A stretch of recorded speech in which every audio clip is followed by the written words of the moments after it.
BJP 2014 से केंद्र की सत्ता में है और लगातार तीसरी बार सरकार बनाने का दावा कर रही है। पीएम मोदी अब तक 206 सभाएं कर चुके हैं। कई शहरों में पीएम मोदी के रोड शो हुए, जिसमें लोगों का जबरदस्त समर्थन देखने को मिला है।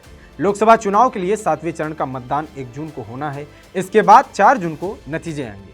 तब ये साफ हो जाएगा कि सरकार किसकी बन रही है। कई जानकारों का मानना है कि अगर बीजेपी 7वें चरण में ज्यादा से ज्यादा सीटें ले आती है तो केंद्र में बीजेपी की तीसरी बार सरकार बननी तय है। 7वें चरण में 57 सीटों पर चुनाव होने हैं। साल 2019 में 7वें चरण में बीजेपी को 25 सीटें आई थी। 2019 में छठे फेज तक बीजेपी ने 278 सीटें जीती थी। फेज 5 तक 238। फेज 7 में 28 सीट उत्तर प्रदेश, बिहार, झारखंड और हिमाचल से है। 13 सीट पंजाब से और 15 सीट बंगाल और ओडिशा से। पिछले लोकसभा चुनाव में बीजेपी ने हिंदी बेल्ट के 30 सीटों में 26 पर जीत दर्ज की थी। माना जा रहा है कि इस बार बीजेपी को यहां कुछ झटका लग सकता है। जानकार ये भी मानते हैं कि बीजेपी को बंगाल में कमाल करना होगा। खासकर 7वें फेज में बंगाल की सीटें ये तय करेंगी कि बीजेपी सीटों की रेस में कितना आगे रहेगी।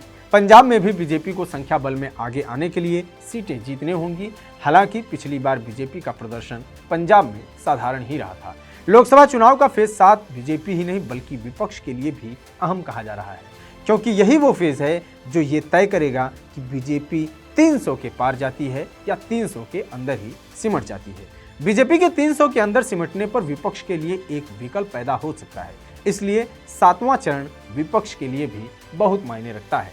बता दें कि लोकसभा चुनाव 2024 की तारीखों के ऐलान के बाद ही देश में आचार संहिता लागू हो गई थी। इस दौरान जमकर नेताओं की बयानबाजी भी देखने को मिली। देश में पहले फेज की वोटिंग 19 अप्रैल को हुई थी। लोकसभा के साथ साथ आंध्र प्रदेश, ओडिशा, अरुणाचल प्रदेश और सिक्किम के विधानसभा चुनाव के नतीजे भी 4 जून को आएंगे। लोकसभा चुनाव के 7वें चरण में प्रधानमंत्री नरेंद्र मोदी, अभिनेत्री कंगना रनौत, टीएमसी महासचिव अभिषेक बनर्जी, पंजाब के पूर्व मुख्यमंत्री चरणजीत सिंह चन्नी और भोजपुरी कलाकार पवन सिंह समेत कई केंद्रीय मंत्रियों की किस्मत का फैसला ईवीएम में कैद हो जाएगा। तो ये थी 7वें चरण चुनाव की जानकारी। ये जानकारी आपको कैसी लगी कमेंट बॉक्स में बताएं। जुड़े रहिए टीवी 9 डिजिटल के साथ। नमस्कार।